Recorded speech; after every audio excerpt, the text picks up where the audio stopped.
You are listening to the North American Kings podcast, your traditional masculinity training ground. I'm your host, Glenn Kowalski, founder of North American Kings LLC, a leadership development company based in Cincinnati, Ohio. As we all know, the man brand has taken an absolute beating over the past few decades, and it's our mission to change that. We're going to do that by helping you join the fight to reclaim traditional masculine values.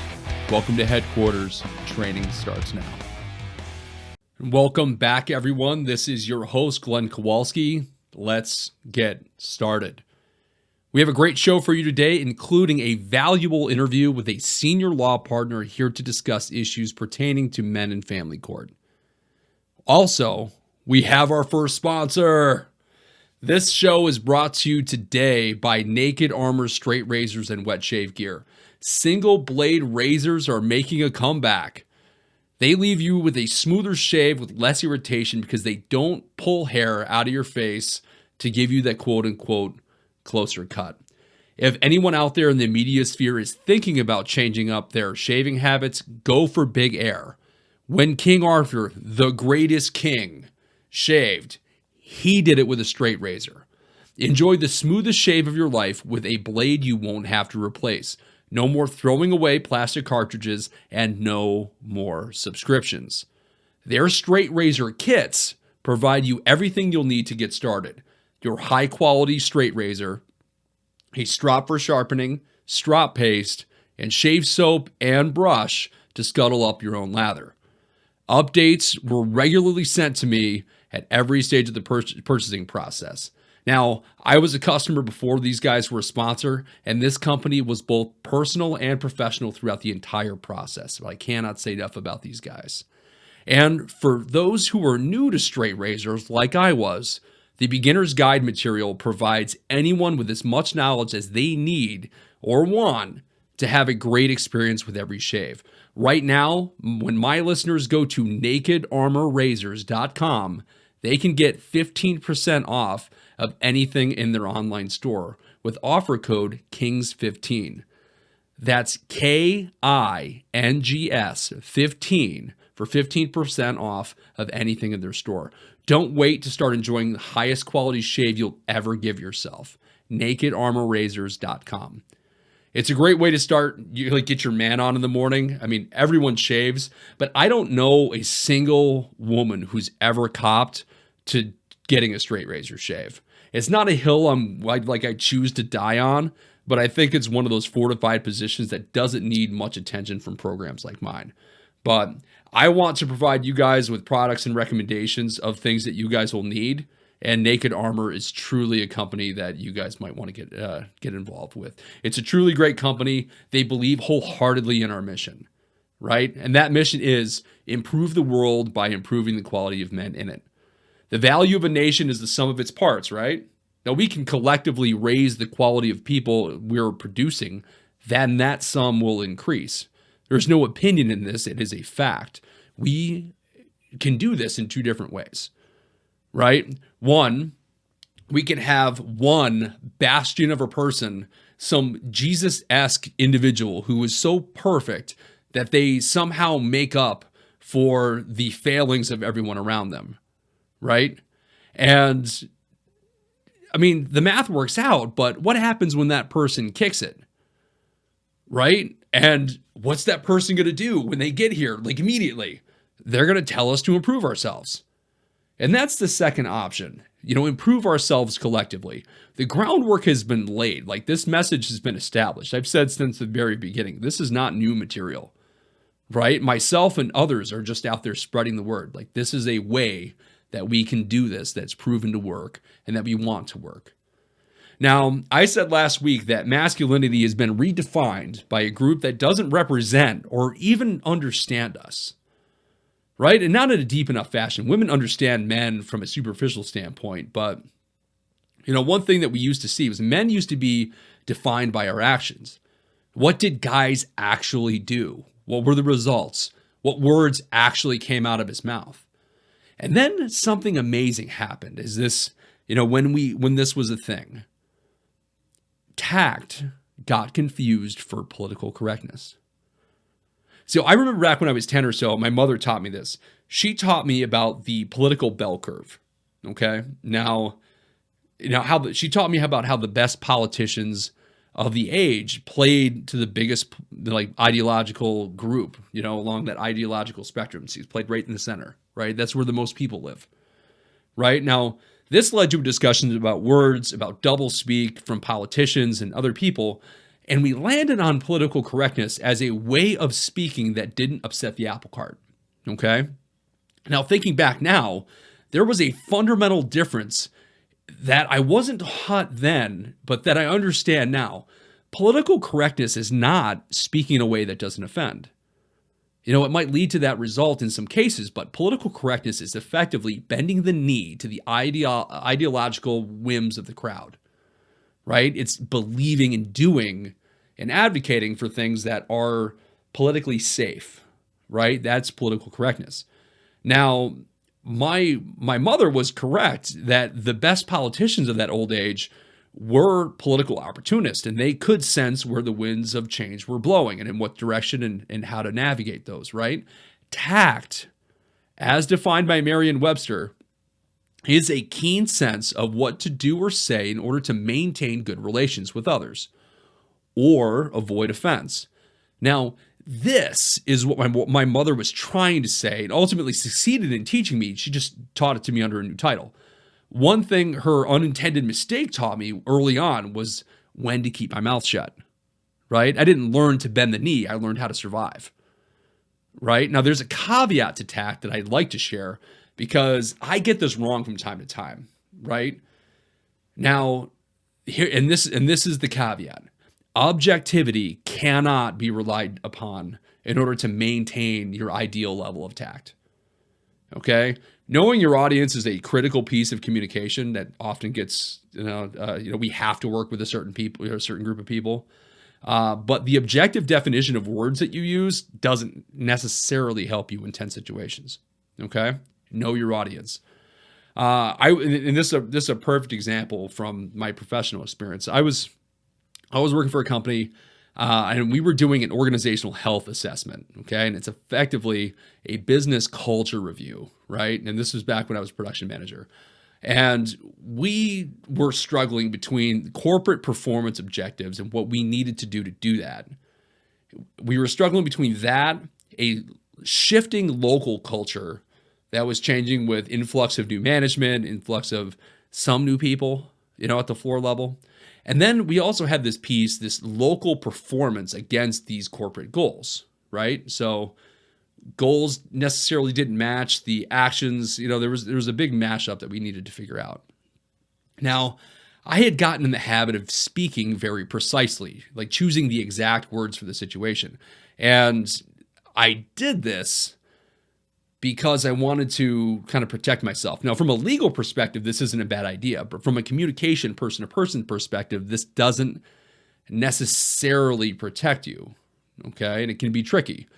Now, during this exercise, we were interviewed in small groups by management-level reviewers who were meant to be objective and only take notes and really sort of facilitate the discussion, right? Now, in my opinion, the lead reviewer was anything but objective, right? And in some cases, she was actually part of the larger problem at the company. She also was someone who openly challenged me frequently on the idea of masculinity in the workplace. And she and I were not on the same page there. So clearly there was going to be some friction, right? So during this exercise, a comment I made about the nature of our workforce was that they had little knowledge of how other businesses operated. All right. Now, most of the operators there started working there right after high school, and most of them never left. Like, our turnover was largely new people. Okay. Now, how would they have any notion of standard business practices at world-class businesses? They get it from an influx of new management, right? So I described this lack of perception as naive. Okay. Now, again, from Merriam-Webster, naivety is deficiency in worldly wisdom or informed judgment. And in this case, no knowledge of how businesses operated outside of the plant walls, right? like objectively the right wording, not as tactful as intended. All right. Now, our not so objective facilitator stopped the conversation cold, like right there. She said, I wouldn't describe our culture as naive.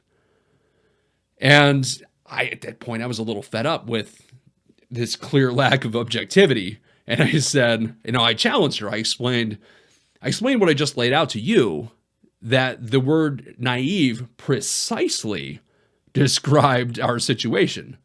Now, this interruption was extremely telling in a different way.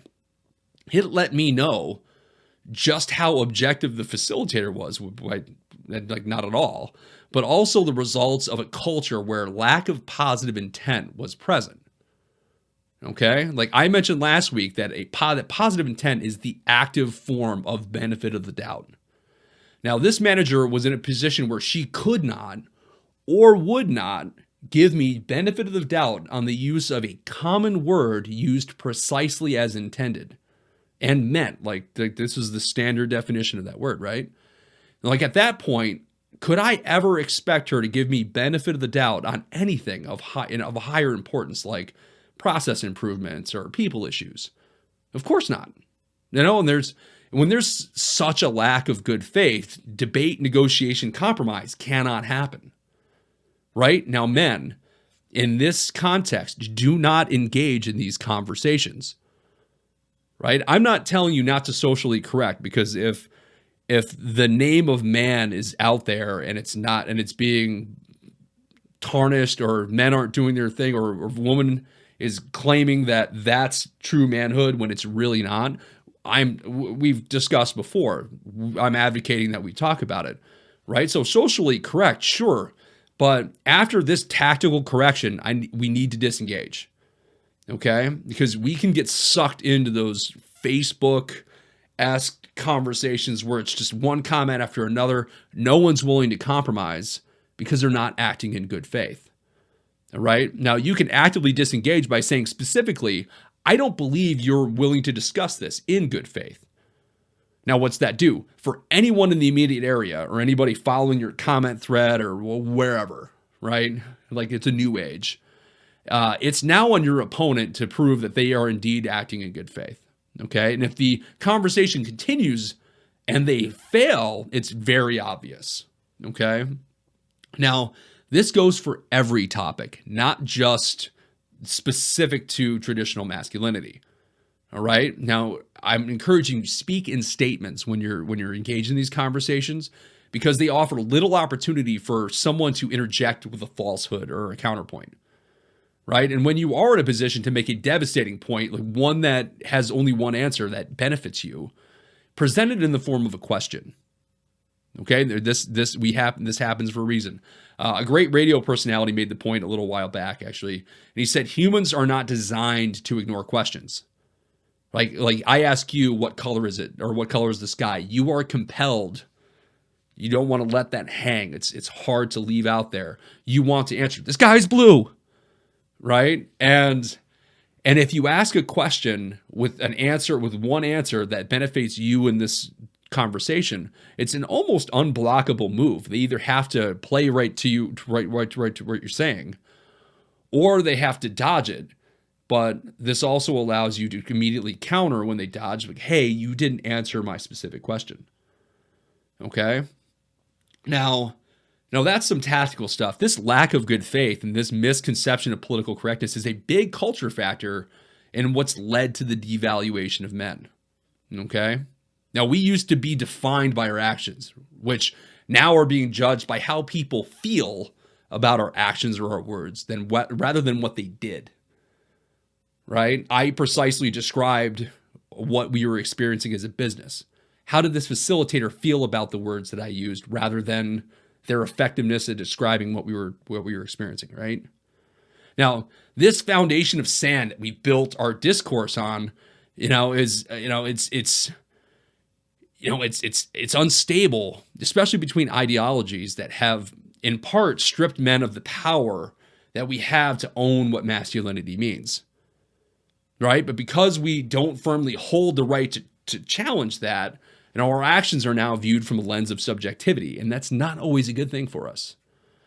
right? Now look at the actions of great men. In this day and age, they can be selectively ignored, actively mischaracterized in order to advance something else, or completely lied about, right?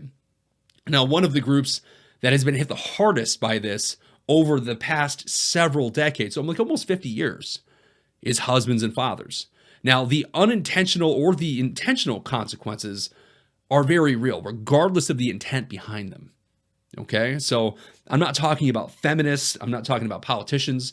Whatever has caused this, right? Positive intent. I'm not I assume there are very few things I'm like, that's actively evil. Okay, like I don't want to be thrown around morality, but the consequences, whether they're intended or not, are very real for us. Okay, now this started in the late 60s and early 70s in two ways. First, it was a time of free love, right? And we saw a parting between sex and morality, right? The church, premarital sex and all these things. Traditional gender roles were challenged. The sanctity of unions was denigrated, and premarital sex became acceptable. Okay? At the same time, the government began providing aid to families that were broken up through aid to families with dependent children. It's called the AFDC. Okay? And it was a welfare program through the Department of Social Security. Now, the positive intent, yes, we do want to provide support for those who need it. Of course we do, especially when children are involved. Don't mischaracterize what I'm saying. Yes, we want to provide help for children, right? I do have some very specific opinions on how we do that. That I feel is best for society, right? And the same with you. I'm not advocating for or against AFDC. Okay? The problem for men in this is that the men in the house rule disqualified families where there was any sort of adult male present in the household whatsoever. Okay? So if there was a guy around playing his role, no more benefits, right? Now, this loosened a bit, but we saw that mothers with children that were cohabitating with men, were the male figure, were treated far better than families that actually had a married mother and father. This incentivized the breakdown of the family, and it broke down the necessity of men. Okay? And when mixed with with this promiscuity and premarital sex, all of a sudden you've got a lot of kids without dads, and mothers that are being effectively the government's being that provider. And as we know, that doesn't lead to good things. So now we have a financial positive when men are relegated to just being boyfriends. Okay, and that's not a good thing. Through an increase in secularization, now the moral case, the safety net for marriage and traditional fatherhood is also gone. Right now, the second part of our culture that kind of hit us at the same time, it was through the 80s and 90s. Hollywood starts to get involved. Okay, so the trend continues into the current generation. Now, in the late 70s, men and fathers became comic relief. And, they had the occasional tender moment where they're like, I'll talk to my kid for real, right? But we see this and we fast forward a bit, and it's morphed from just comic relief in hard dad to inept man to useless dude, right? Which is not good for us, and it's not good for what it denigrates what we provide, which we believe is necessary. So anyone ever watch Married with Children? Right? We've got Al Bundy with his family, and he's the father and protagonist. He's actively described, you can look this up today. He's described thusly: although he is a born loser who constantly laments his lot in life, he nevertheless stands by his family, displaying wit, self-sacrifice, and resilience in times of crisis. Wow. And a born loser. Come on. Right? Then 10 years later, we get Ray from Everyone Loves Raymond. I will be honest with you. It is nothing against the actors or actresses involved. Anybody, I did not like the show for this reason. The main character, Raymond Barone, is described beleaguered, diffident, and dryly sarcastic. Raymond takes few things seriously, making jokes in nearly every situation, no matter how troubling or serious. He often avoids responsibilities around the house and with his kids, leaving this to his wife, Deborah. Now, every time I saw that show, like I ran into it, like, I was watching TV at the time, a lot as a kid. And every time I ran into that show, I just could not stand the what I was being forced to watch, right? It rubbed the wrong way, right? Often avoids responsibility of all, like either like his job or responsibility or his kids. Like, guys don't want to see. I didn't want to see that as a kid. I wanted a man I could watch, I could enjoy, right? Tim Allen in Tool Time was a far better role model and far more enjoyable on TV than that was, right? And 20 years later, after 20 years almost to the year after Everyone Loves Raymond, we get The Orville, a show about a starship captain who only gets the job because his cheating ex-wife convinces an admiral to give this position to him. And that admiral is a family friend of hers. And then she proceeds to be his first officer. And of course, this leads to a few funny moments, but it sets up the predictable banter between a guy who's meant to be in a command position, his ex-wife who was cheating on him, to be his first officer. So of course they're arguing in public about all this stuff. And then we get an audience that is forced to watch this emasculation and stress behind that situation, right? Like even the captain's chair, if you guys watch that show, even the captain's chair is set like right next to, like on the same level as the first officer's chair, propping her up as an equal throughout the show, even though there is a commander and a subordinate relationship there, right? Like there was a lot of playing into this, and I could not enjoy that. So I don't want to say that allowing, but consuming constant media like this is having an effect on our collective perceptions of men, right? And these shows see it in their ratings more and more lately as people are kind of waking up to this, right? I think we're the pendulum is swinging a little bit too far in that direction. This trend follows the rise of progressivism in film, right? It's woke Hollywood. Go figure. Now, the more woke something is, you're going to see the higher the critic ratings go. They're like, yeah, they do all these cool things. It's less about the movie, but they're saying the right stuff. But then you're going to see a sharp dive in audience, like approval ratings, right? Now, yeah, somehow it surprises people that men don't enjoy seeing a guy get crapped on for an entire movie series or a television series, right? Like just not enjoyable. I mean, American Pie was funny, again, to age myself, but I like those wildly embarrassing situations that were completely avoidable. Just sometimes they're hard to watch, right? And it's because we're being relegated to these roles of buffoonery, right? It's not necessary. So what are these critical things that define masculinity, right? We were talking about the fact that manhood is being redefined, that it's not being defined by us, right? Now, roles as husbands and fathers are critically important ones, right?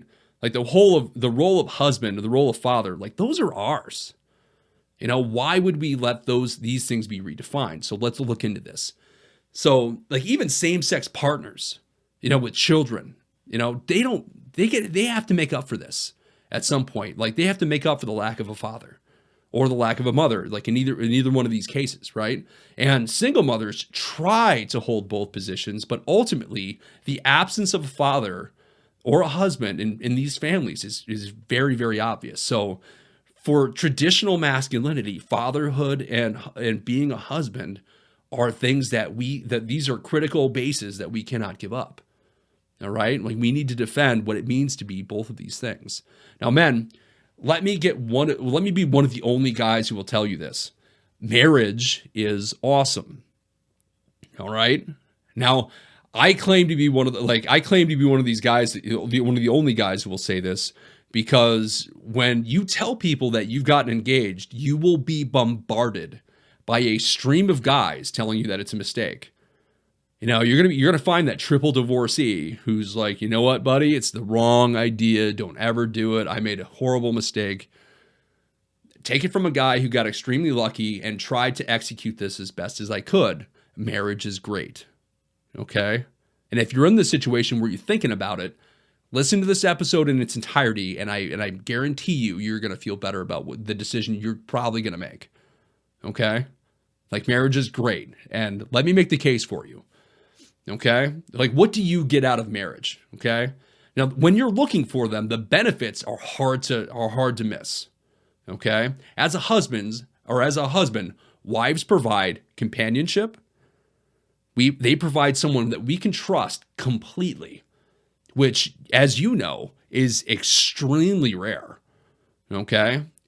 Wives provide us a boost in confidence. Like, yeah, man, that's my wife.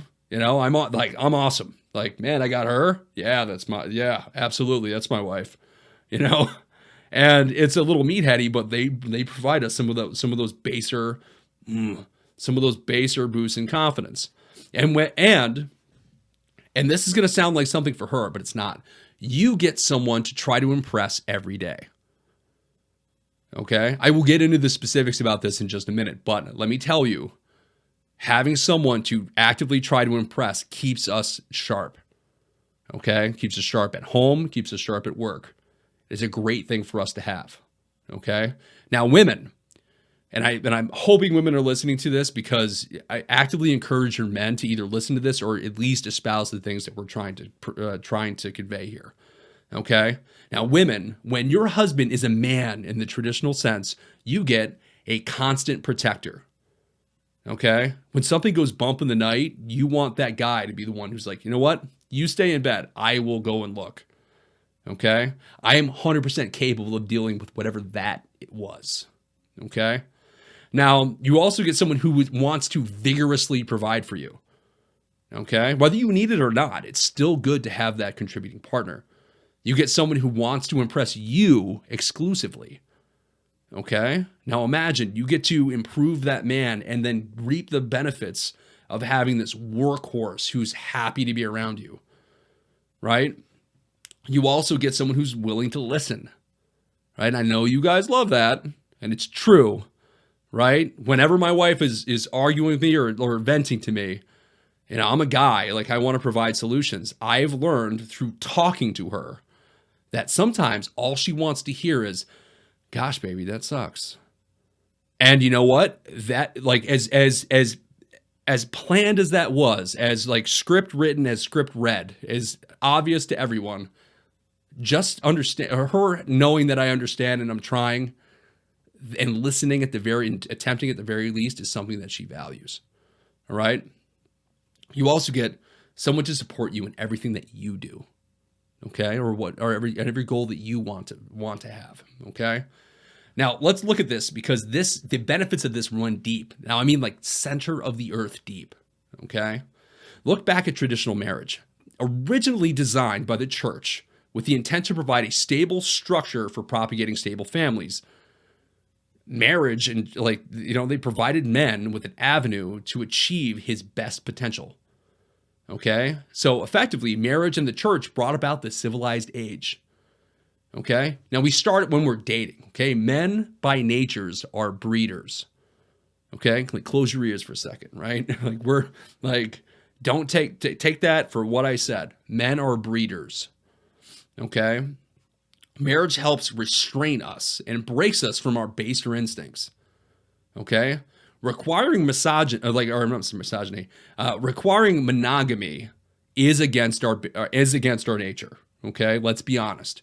According to Dr. Terry D. Fisher of The Ohio State University, men have sexual thoughts about 3 times an hour. Now, that is contrary to the urban myth of every 7 seconds. Granted. Okay, but according to the study, it was statistically more than it happened with women, and it still lends itself to the same conclusion. Okay, so monogamy is against our nature, but we do benefit, and we are better for the restriction. Okay, now we aren't animals, despite what some people will tell us, and even if we are, if that's how we want to look at ourselves, we've certainly been able to use rational thought to elevate ourselves because we alone on this earth have the ability to look at our base instinct and say, no. Okay? So in some cases, I'm going to advocate for us like ignoring base instinct. In other cases, I will be advocating for us not. Okay? So misogyny is against our base nature, but when we do, for men, wives are a focus, right? And when we can get monogamous and get in there and become married and meet and do it and mean it, wives are a focus for us. Now, I told you earlier that my wife gave me the push to create this platform, right? Wives can help steer our ambition, our boldness, our creativity. And who better to help enhance our lives than someone who will 100% benefit from our success, right? Like they have an active stake in how well we accomplish things, right? That's plus. That's a positive thing. Wives and families provide us men with purposes beyond ourselves. Okay? Look, it sounds pretty awesome. And I can tell you that it is. Like beyond the benefits to us, this requires that women be worthy of the effort that we're going to go through in order to provide them the lives that they're deserving of. Wait. Question. It's an honor to date a real man. Absolutely. It absolutely is. Okay? Now, is it an honor to date a woman who can be everything for that real man? And believe me, that is as well. Okay? Now, in chemistry, I'm not certain if you guys have heard this before, but a self-sustaining reaction is when you mix two chemicals and then the byproducts of those two things mixing actually creates the fuel for that actual chemical reaction. So it's constantly on, right? That's what a good marriage can be. Okay? Like that self-sustaining reaction is proof of the benefits of marriage, okay? I must improve myself to be worthy of this queenly woman, right? I have to be my best self. To even compete for her to begin with, men condition themselves to to be better than we ever would alone. If it was just meathead versus meathead, maybe the strongest meathead wins. Maybe the strong and smart one, right? And there's a benefit to that in this discourse as well. I mean, women find that attractive usually, but this being worthy of a great woman for men helps us elevate beyond our instincts. And women have to make themselves better in order to attract the worthiest of men, right? So in this way, traditional male values and traditional masculinity improves the people around us. Okay, the more we buy into this, the more people benefit, regardless of the circumstances. Okay, now I keep saying provide, protect, teach, and discipline. There are few other mechanisms in social culture that facilitate every one of these cardinal responsibilities like marriage does. Right now, it feels crazy heavy. Okay, now. Here's the story. I made my wife extremely mad. Well, I'm not sure if extremely mad's the word, but I made her mad on our wedding night. Okay, we were one of the first weddings to ever be held at Barnsite Retreat in Kewaunee, Wisconsin. Okay, and I'll tell you, it's a great venue in a smaller town in northeast Wisconsin, like up on the thumb. Okay, now it's not a big city, and at night the stars shine beautifully, or at least it did that night. With nothing to obscure, nothing to obscure them, right? There was not a lot of city lights. Like I could see into the beautiful sky, right? Now, I was like 2 cigars in the evening and was finally alone. Now, I don't know if you're supposed to be alone on your wedding night, but I happen to be, all right? So I had a moment out there sitting in this lawn chair, like outside of this barn, alone, starry sky. It was like midnight blue, like Milky Way, like stars and more stars. It was nuts. Okay. Now I had this moment, right? It was one of those moments like that make me believe in God. Okay. Like all of the weight that marriage is settled on me. Okay. And it was like a wave of pressure, like everywhere, even that I felt. Oh, I've only felt this a couple times in my entire life. Now, I was thinking, man, I'm married. I'm responsible for the entire future of this woman. Like, I saw our future together. It was an absolutely surreal thing. I saw our children, like decades of partnership. Like, it was heavy, right? And at the crescendo of this moment, like I was happened upon by my father. Okay, now he kind of stood next to me. He just kind of sauntered over, and he stood over my left shoulder, and he stared down at me, and he gave me this. I looked up, like took this nervous drag of my cigar, and I said, "I'm married." And I let out a breath, right? And he gave me this big grin, like he knew what I was going through. And then he did what was perfect for me in this situation, right? He clapped his shoulder, like his hand, like right on my shoulder, like this big heavy hand of his, and said, "You got this." And then he smacked me in the back and said, "Let's get inside. Your wife's looking for you." Right? And it was there were not a lot of words there because my dad's an 80s dad and we don't talk too much. But he certainly has the capability of it, don't get me wrong. But man, our wives will not understand the pressure that you're going through, right? Like the pressure that you see and feel in order to fulfill your cardinal responsibilities. And it's understandable that they won't, right? They don't have the same biological needs to do them. Right? Now, just like we don't have like a biological clock that decides when it's time for us to start a family, like we have, we are programmed to do the job, right? But we're not programmed for the consequences of those things.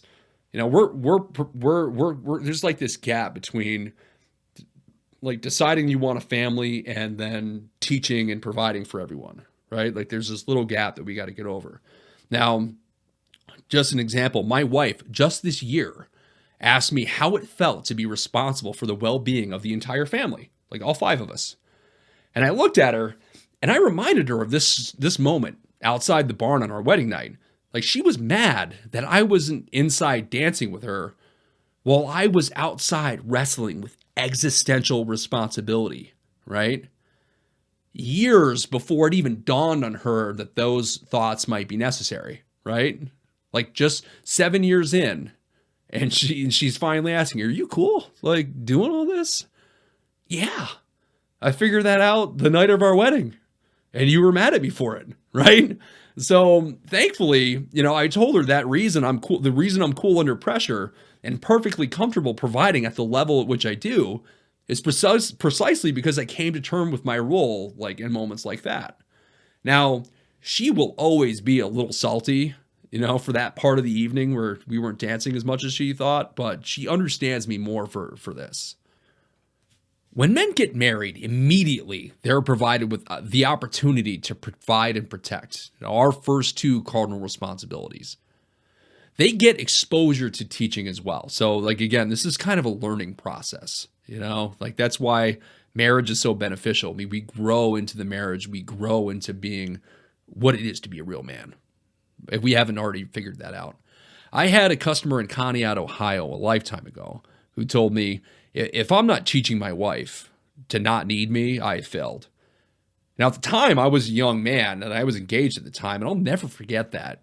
And as husbands and wives, as they decide to have children, they're handed a ticket to an exclusive club where they get access to students that love them and actually want to learn from them. Okay, now this is a big responsibility. If we as men fulfill our traditional roles and faithfully execute our cardinal responsibilities, families stabilize, like actively, when we do that. Some things only a dad can drive home. It reminds me of the first time my eldest son ever bled. Okay, he was able to walk, and he was pretty young. He was bouncing around in the crib with his middle brother who couldn't walk yet. Okay, now he either took a step or took a bounce wrong, and he ended up he whacked his face right on the hardwood crib side, and he started to bleed from the nose. Now he is freaking out a little bit. He's never seen blood before, and of course I happened to be right in the area, and so was Mom. So this was not like a dad fail, right? But I taught him to pinch the bridge of his nose, and it was over right after he was done. Now, I tried to teach him that everyone bleeds and that it wasn't inherently dangerous, right? Bleeding happens. And of course, as a 2 or 3-year-old, he wasn't exactly convinced, right? For those who can't see me, I am bald. Now, I shaved my head smooth. And at the time of this story, I had just started shaving my head. And I was using a 5-bladed razor from one of the big guys, not my straight razor from Naked Armor. Well, I got a little overconfident, and minutes after my son went downstairs, I cut myself good while I was shaving my head. I'm talking right here, center, front and center on the crown of my head. It was a big, wide cut, I scraped off. It looked like almost the size of a quarter right here in the middle of my head. And now it was relatively shallow, and I took off a lot, as you guys just heard. And you all know head wounds bleed a lot. Now, again, relatively harmless, but it takes a little while to settle down. And I'm thinking, how can I use this? I can't believe I cut myself. How am I so stupid? Right? But then it dawned on me, I've got an idea. So I went downstairs, still wrapped in a towel, and I found my eldest son sitting on the couch. I said, "Little Glenn." And he turned and looked at me. And he blanches. He sees all this harmless blood just running into my face. And I told him, "Hey, come here, buddy. Come help me. Come help daddy." And he got up very swiftly. He was very calm. He was very focused. He didn't know what to do. Okay. He clenched up. It was awesome. Right. I was so proud of him because even though he was clearly nervous, he still did exactly as I told him to, which, and anybody with kids can know that can either happen or it doesn't. And it's great when it does. So I grabbed a wet wipe from the changing table next to the stairs by the time he got to me, and I knelt down and I had wadded up this wipe in his hand, and I asked him hey, can you hold it on daddy's forehead for him? Can you help me out? And he did. He was very cautious about it. And he reached up and he did it. Then I looked at him and I saw him relax when he saw me grinning. Right? And then I leaned in and I told him, "Hey buddy, don't worry. Everybody bleeds. It's okay." Right? And he smiled real big, and kind of seeing the point I provided to him earlier. And if daddy's bleeding and and I'm fine, it must be something that's normal. All right. Now, having kids is littered with opportunities like this. Okay. Now, without men in the picture, women are surely going to miss opportunities, some of them. They're not going to hit everyone, right? They're going to fail at teaching some of these things, okay? They can't teach everything, okay? Especially to young boys. Now, this is there's an instinctive value in having men around, regardless of the value that society puts on us, okay? Even if our inherent value is 0 to people, there will be some areas where they begrudgingly want us around. Example, I've never seen a female bouncer. Okay. I now, sure, if Gina Carano and Ronda Rousey were bouncing, sure, I'm sure people would fall in line, but would they be taken seriously and de-escalate situations before the butt kicking started?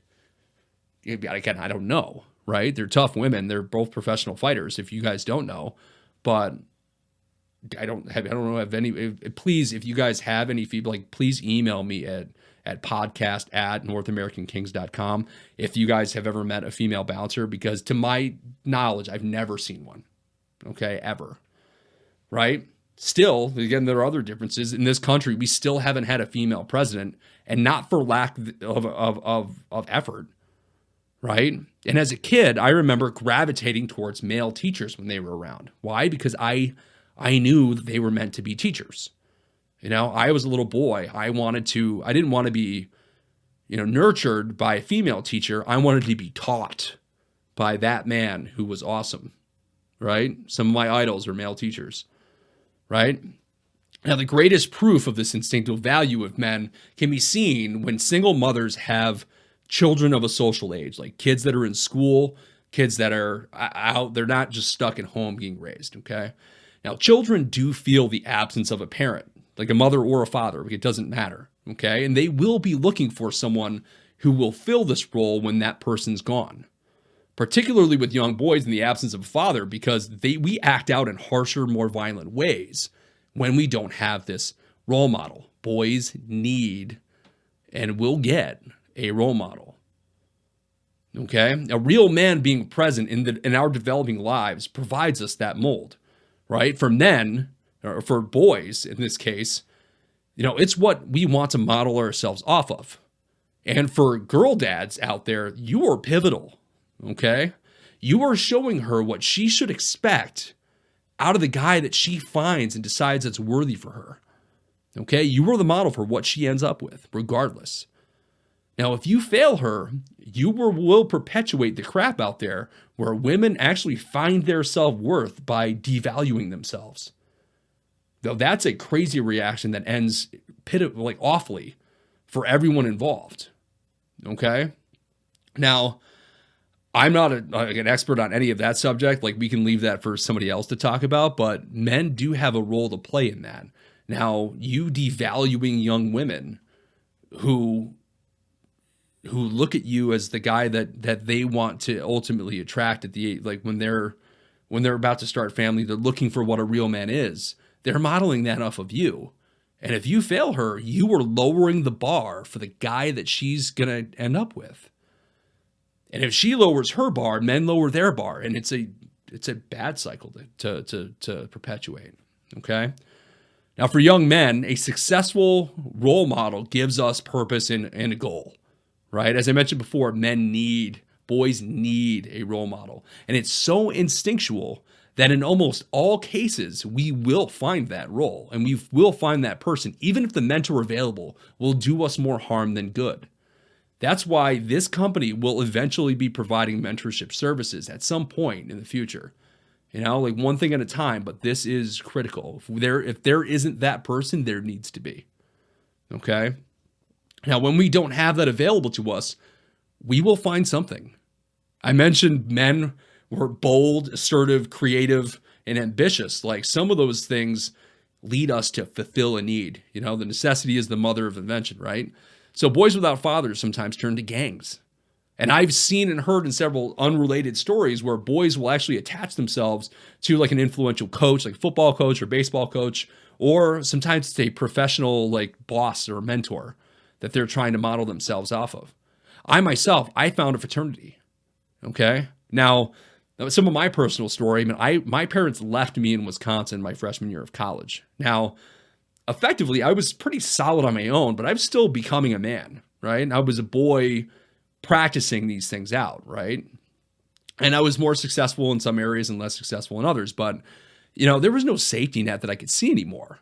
I still needed some structure. I struggled after they left. And in the struggle to find my center, over the last part of that freshman year, I found a surrogate family. Okay, I found brothers who were genuine in their care for me, and that the fact that they did care was meant a lot.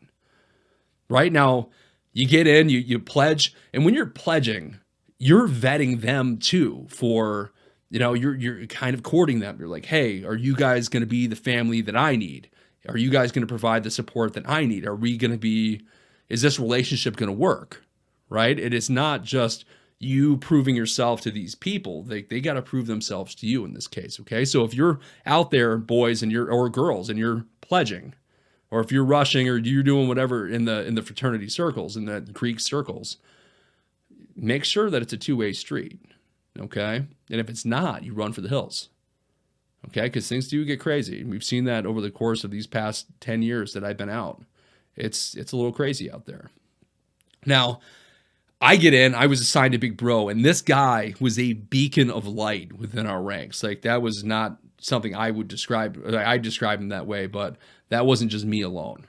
Okay. I didn't need a father though. I still had one. I still have a great relationship with my father, but I needed a role model to kind of show me what the next few years looked like. That I didn't have.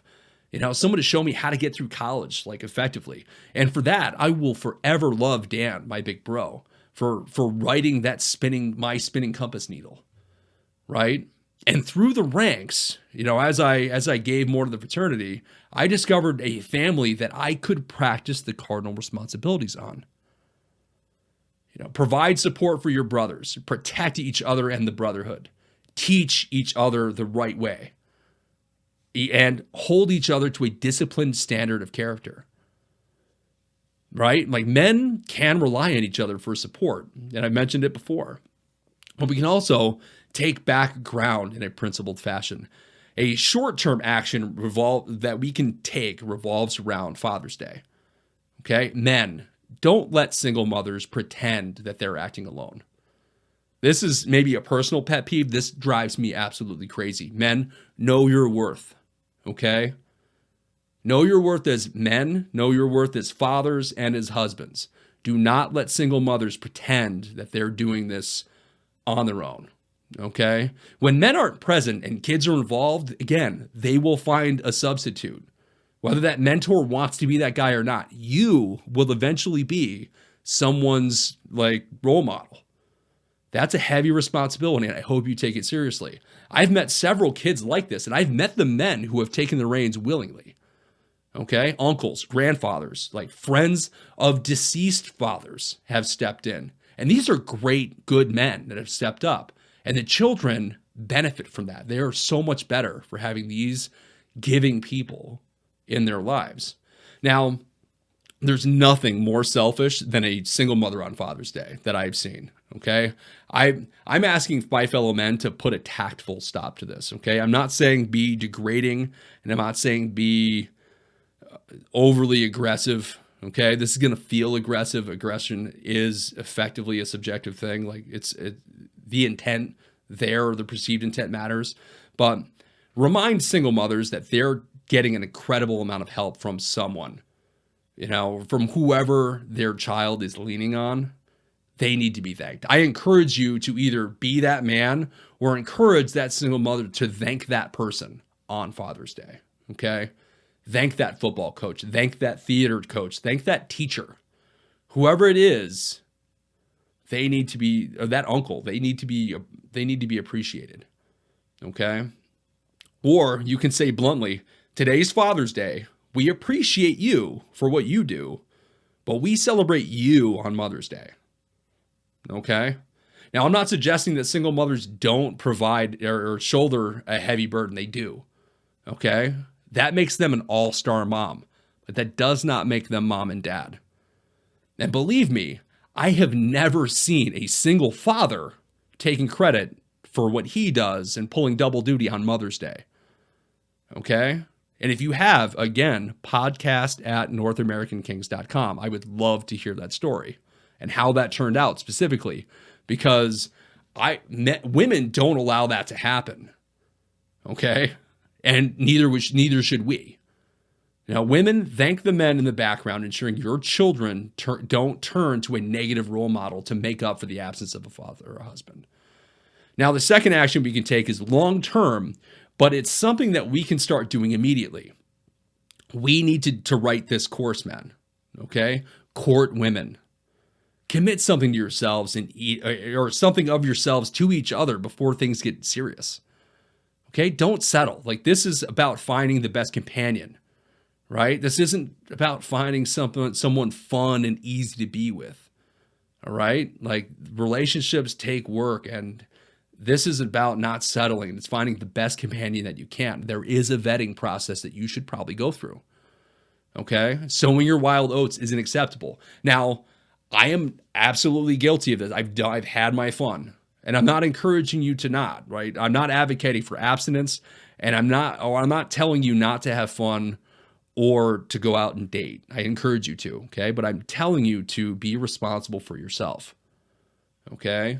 Own your actions. Take responsibility and take the relationships you're trying to build seriously, especially if they're physical. Okay? Now, if the girl doesn't take it as seriously as you do, then she is absolutely not worth your time. You run for the hills. Okay? The reason I'm saying this, aside from the morality of all that we're trying to accomplish, women, like this is like men in this day and age, and this started when I was in college, women can retroactively withdraw consent. Think about that. You don't take a relationship seriously after you've done whatever you're going to do. She can then say that she was not in the right frame of mind and she doesn't feel good about what happened. Consent is withdrawn. Now you're in trouble. Okay? It happens all the time. Okay? Especially on college campuses. Okay. I'm not saying I was one of those guys, but I was warned very explicitly. I courted women. There was no one that could ever say if I was in a physical relationship that it wasn't consensual, because those things were built. Okay. I'm encouraging you to do the exact same thing. Own your actions.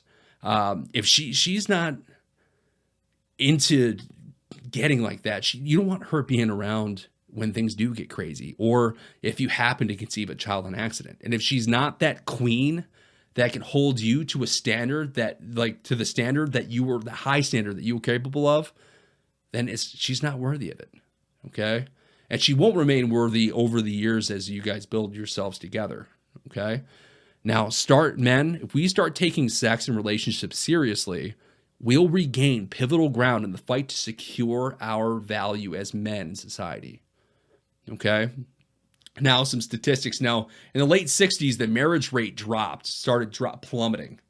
Okay. It dropped from 80% to 32% when it was measured in 2019. That's crazy. That's a prodigious drop. Again, more than 50%, right? It's predictable in our day and age that we would feel this way about marriage, but it's still a crazy amount of decline. Now, unfortunately, fortunately for us, some people out there still get it. So the divorce rate has actually gone down, which is a good thing. Like, it spiked in the 80s. So the people who are getting married are taking it more seriously, but the marriage rate is dropping a ton. And at the same time, fertility rates in the U.S. are declining a bit. They increased between 1980 and 2010, and then they're still dropping now. But on the whole, people are not getting married and still having the same amount of kids, right? That's us not taking it seriously. It takes two parties to make children, okay?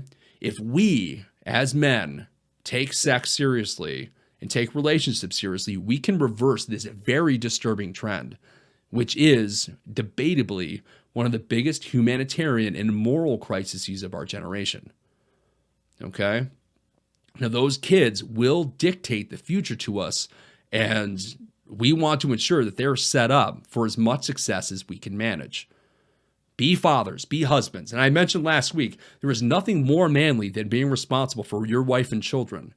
You will be more fulfilled when you take upon this quest, right?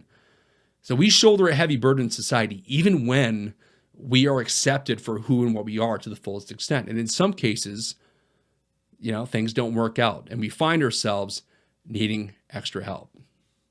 So on today's episode, we've been discussing the benefits of marriage when executed properly, particularly for men and for women as well. So as a service that North American Kings would like to provide its viewers, we want to be able to provide resources and recommendations to products and services that men will find of particular interest. Our company is located in Cincinnati, Ohio, but this is terrestrial radio, so our viewership can be anywhere. So is the firm of Cordell Cordell, an international domestic litigation firm focused on men's divorce and all other family law practice areas. We're going to be speaking about some of those legal issues surrounding marriage today with Marcie Patton-Coffman, Senior Litigation Partner at Cordell Cordell in our home base of Cincinnati. Marcie, thank you very much for joining us. I'm happy to be here. Awesome. So, Marcie, thank you again for coming on. I really wanted to start by asking, what got you on the road to practicing law? Honestly, I decided I wanted to be a lawyer when I was 5 years old. Really? And I just kept going down that track until I went to law school. Awesome. And I know you went to school here in Northern Kentucky, and you're kind of always in the Cincinnati area. Was that always the case, or have you been around the country? I was born and raised in Kentucky, Northern Kentucky specifically, and I did my undergrad in Northern Kentucky, and then I went to law school in Dayton. Awesome. Well, So you could say pretty much I've always been relatively local, yeah. Okay. Now, why did you make the move to family law? Well, when I was in law school, I clerked for a sole practitioner. That's all that he did. And I always say that family law found me. And, since working there, I just really enjoyed the work, and it's just what I ended up doing. Okay. Now, is there, in your experience, is there a real difference in practicing family law generally, or for a firm that specifically caters to men? I think that the logistics of the practice is going to be the same. If Okay. it's a general practice firm that does family law versus one that does, caters to men like we do. However, we have a different point of view. We have a different goal in mind. We want to make sure that we're protecting fathers' rights, that they have the opportunity to have positive relationships with their children, that those relationships remain positive after the divorce, and that they continue to have, good regular parenting time. Okay. So it's just a different viewpoint, I guess you could say. Okay. Now, one of the things that I continue to hear when talking to men about marriage is that they're always scared of the risk of losing everything, quote unquote, if things do fall apart. Are there any ways that men can hedge against this, or some of those risks, in case things go south? Well, it depends on the person's perception and what is everything. Ohio is a law or a state of equity, right? The courts are going to want to divide things equally as far as your property and things go. They want to be fair to both parties. In the division of property, it is, genderless. It's dollars and cents. What are the things, and what is the easiest way for us to divide them so both parties can move on in the most beneficial manner? So, the courts seem to get more upset if you try to hide things. So I always say you need to be open and honest, and that's the best way to move forward with your case in all respects. There isn't any manner to, there isn't any specific thing that you can do, to try to keep more of the property, because it's going to be divided equally. If you try to hide things, then you could get in trouble with the court, which could result in you losing more because you committed some kind of financial misconduct or something to that effect. Gotcha. Now, what are some of the legal challenges families run into if the parents aren't married? Because we've seen a huge spike in statistics that where we've got a lot of families that are or parents that are having children and kind of cohabitating. So are there some legal challenges that they face particular to that situation? Yes, there's more legal challenges for fathers in that respect than mothers, okay? Because unwed mothers are automatically the legal custodian of the children. So until the fathers go to court and establish their parental rights and responsibilities, they really have none. Whatever the mother says goes. So they are essentially dictated, if the relationship breaks down as to when they can and cannot see their children. And there's nothing that they can do about it. So,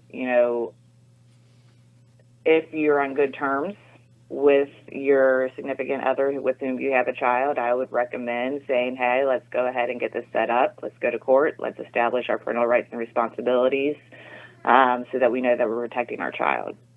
Because, again, fathers will not have rights until they go to court, to a juvenile court, to establish those rights. Okay. Now, have there been any shifts in the family court landscape since you've started practicing? I think that there have. I think that everything in family court is, it's small to transition, but I have seen an increase in Ohio anywhere in our area, like the Hamilton County, Claremont County, Butler County area, that there has been since, and I've been practicing, trying to think of the timeline. We'll just say a while now. Since 2007. And I would say that there has been an increase in shared parenting. And you have to remember that shared parenting isn't necessarily sharing 50-50 parenting time. It's sharing in the decision-making for the children.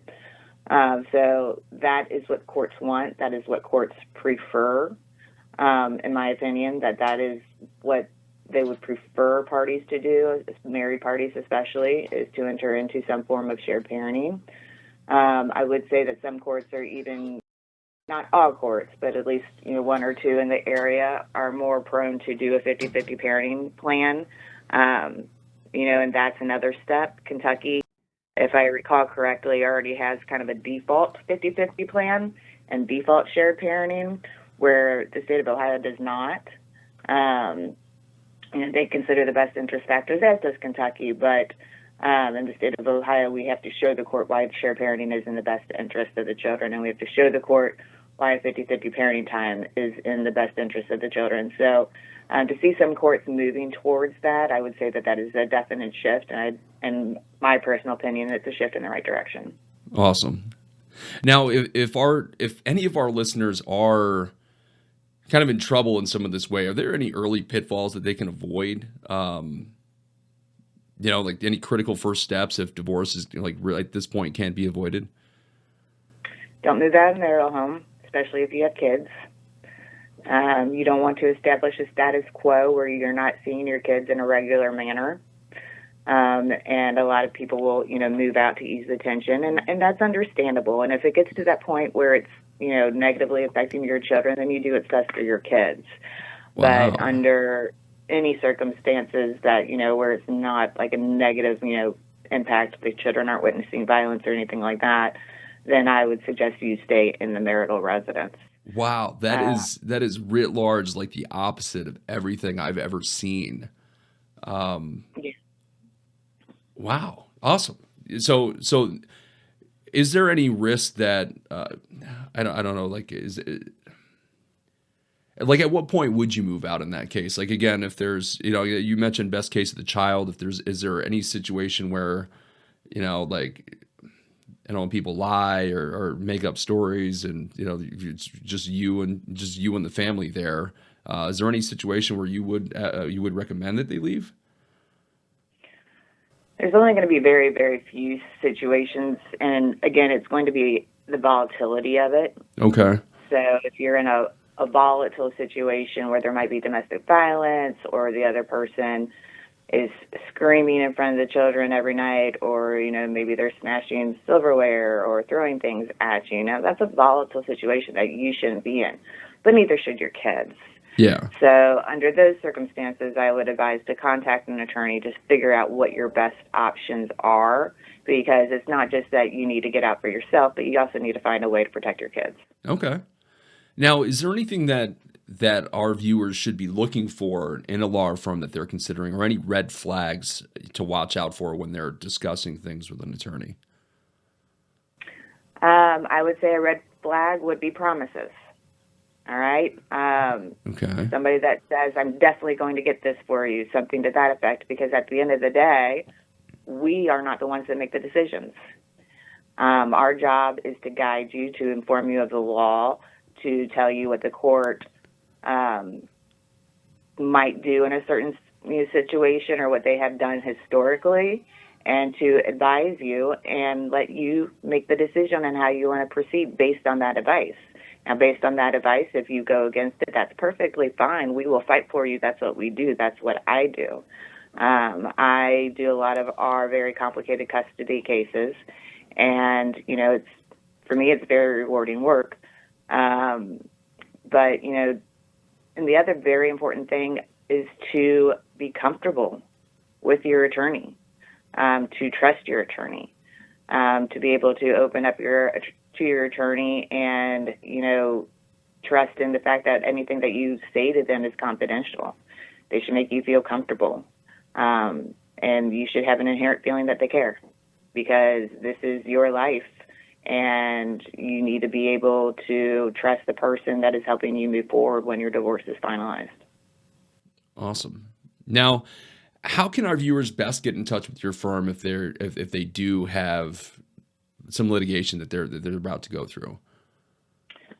They can call 1-800-DADS-LAW. That is our communication number to set up appointments.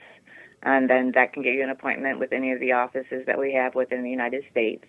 They can also go to CordellLaw.com. There's lots of information in there. We also have our own podcasts that we post on there as well. And we also, I believe we're doing once a month now, where they have like more of a larger group setting of different attorneys across the firm, that we call town halls, and we discuss different family law issues, different issues regarding men and fathers. And, it could be property division. It could be what to do, during COVID or COVID-like situations when opposing parties trying to use that as an excuse not to allow you to see your kids. So that's a very, very interactive, very informative website that we try to stay on top of. And each of the states actually has a summary, I believe, of the various things that might be applicable to that state as well.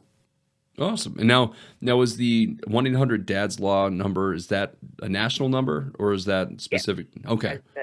That's the national law number, yep. Awesome. Well, Marcie, thank you very much for joining us today. I really appreciate the time you've taken to speak to our listeners. Please have a great day, and we'll be in touch with you later. All right. You guys have a great day, too. Thank you. Thank you. So, ladies and gentlemen, that was Marcie Patton-Coffman, our resident legal expert. Again, female senior litigation practice or senior litigation partner at Cordell Cordell, fighting for fathers' rights, fighting for men in family court, which is one of the battles that we absolutely will be facing uphill if we ever get there. So, ladies and gentlemen, thank you very much for your time today. I'm Glenn Kowalski. Good luck out there.